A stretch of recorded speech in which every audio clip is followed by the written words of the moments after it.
First up, she is a Muslim activist and president of the Council for Muslims Facing Tomorrow. Here is a little of her internet video called By the Numbers.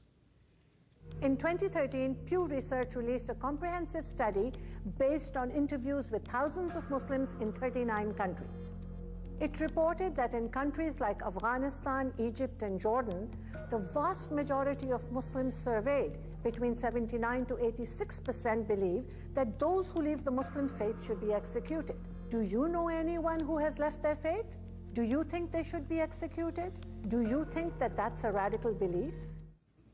Please welcome Raheel Raza. How you doing? What a great pleasure to meet you. Pleasure to meet you too. Thank you for coming on. Thank you so much for being here, and thank you for being so brave for speaking out. Thank you for giving reform-minded Muslims a chance to have their voice. I think we're on the same page about that. I mean, I've been having this fight with liberals for years. I think they're coming over to our side now. You think so? I do, because, you know, I've been framing it in the way of, you know, be a liberal. Liberals are the people who are supposed to be fighting oppression. I tried to introduce this term everyday terrorism, because I think when people think about terrorism, they think about ISIS.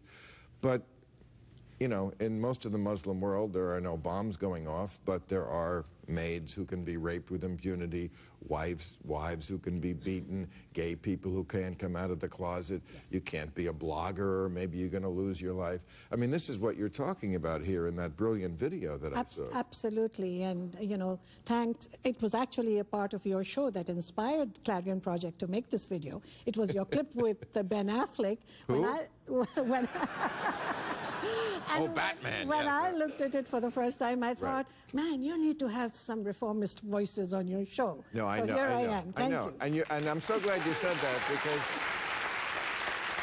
you know, I've bent over backwards trying to have the other side, and what I should be doing is giving more voices to people like yourself. Yes, and we've had Azra Nomani on the show. We had Ayan Hirsi Ali, a lot of great people. Yes. But yes, you do. In that video, you do say, I don't need celebrities defending me. I need defense against people in my own religion who want to kill me. Absolutely. And this is going to add to that list, by the way, after seeing me on your show, so that you know. I think it's very important that we note that you live in Canada. Yes. And all the voices that we hear like this are usually from people who don't live in their native lands, because if they did, they might be dead.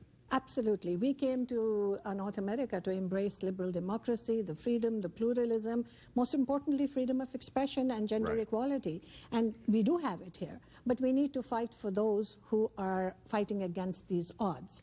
And in order to do that, we have to have statistics like By the Numbers, brilliant film. And it's so great what you show, which is that I think, you know, I talk to a lot of liberals. They come up to me at parties. They want to talk about this.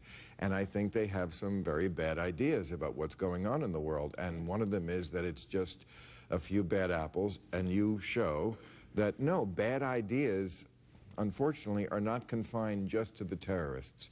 These ideas, like you said, leaving the religion gets you killed. Being gay can get you killed. Theocracy, the marriage of mosque and state. Absolutely, and in terms of women's rights, according to the same Pew Research poll, they found that 37% of the Muslims surveyed said that if a wife was unfaithful or had adultery or premarital sex, it was okay and acceptable to kill her. So when you think of that mindset, that's almost 300,000 people.